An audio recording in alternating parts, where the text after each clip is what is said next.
Hello everyone. Today I want to read another story from my book, Devilish Tales by Andy Williams. You can find it on Amazon.com or BarnesandNoble.com. It's also available on the Kindle. Anyway, me and my mother used to talk about ghost stories, and this book was inspired by her because she used to tell me a lot of ghost stories. Some have changed, of course, and a lot of them are in the books. A lot of them in the book is stories that I've written myself. Came from my own inspiration. But we used to watch a lot of horror movies and stuff, and I miss her a lot because she passed on herself.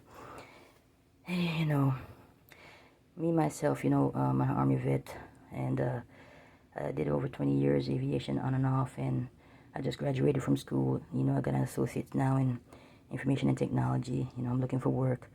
I've done a lot in my life. I got a family. I preach the word, the gospel over here on TikTok and YouTube, and I'm happy, And I just want to share this book with the people that like to read, These stories are short, a lot of them are just 1 page, maybe 2 pages. They're not dirty stories. You can share them with your kids.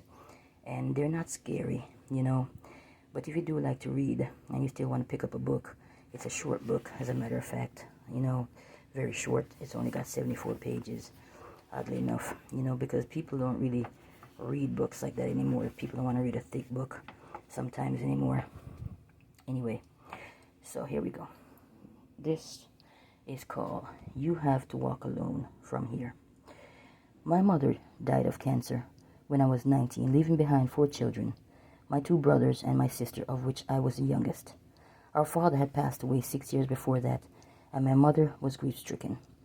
I don't think she ever got over the loss of her husband, and maybe she was already half dead long before she even got sick. She said she was like a piece of hair had been stolen or lost, or maybe she just didn't recover from it.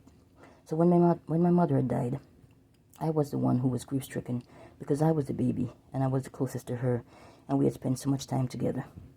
While she was sick, I even prayed that the Lord would make her well and take me instead. Forgive me, Lord. There we go. But that didn't happen. So maybe that's why she stuck around for so long before moving on. After she died, people that didn't know her would sometimes approach me and ask me who that fair-skinned lady that usually was with me. Apparently, she had been walking around alongside me ever since she took her last breath. I thought that was odd, but they seemed certain that an older woman that stayed close to me, they said a spirit, was walking around with me. Now, I'm a firm believer in ghosts, but I never dreamed that I would have my own personal ghost companion, and my brothers and sisters, they never saw her. They were just as uncertain as I was, but the description that the people gave, it fit her completely.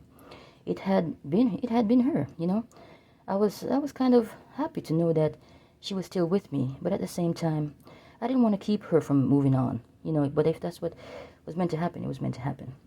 Well, years went by, and I started a family of my own, and one night my mother came to me in a dream and said, I have been with you for a long time now, and I am tired, and I need to rest, so you will have to go on alone from here. I wanted to look after you till you became a woman that could stand on her own, and I am proud of you. I will always be with you in spirit. I woke up from my dream crying because it was so sad to know that she was willing to look out for me all those years until she was sure that I was going to be okay. Nobody mentioned seeing her after that night, but I knew in my heart she was always going to be with me. And parents, they take care of you all the time, and it would be nice to know that even after they're gone, they're still watching out after us. I like to think that she's still watching out after me and my mother. I mean, because that story is not my story. But I would like to think that my mother is still watching out after me after all those years that she's passed on. I love her and miss her every day. Anyway, God bless y'all, and thanks for listening. And if you ever feel like, purchasing my book, if you don't, it's okay. God still bless y'all. It's on Amazon.com and BarnesandNoble.com. You can also Google it, Devilish Tales, Book 1 by Andy Williams. You can find it like that. And God bless y'all. Amen.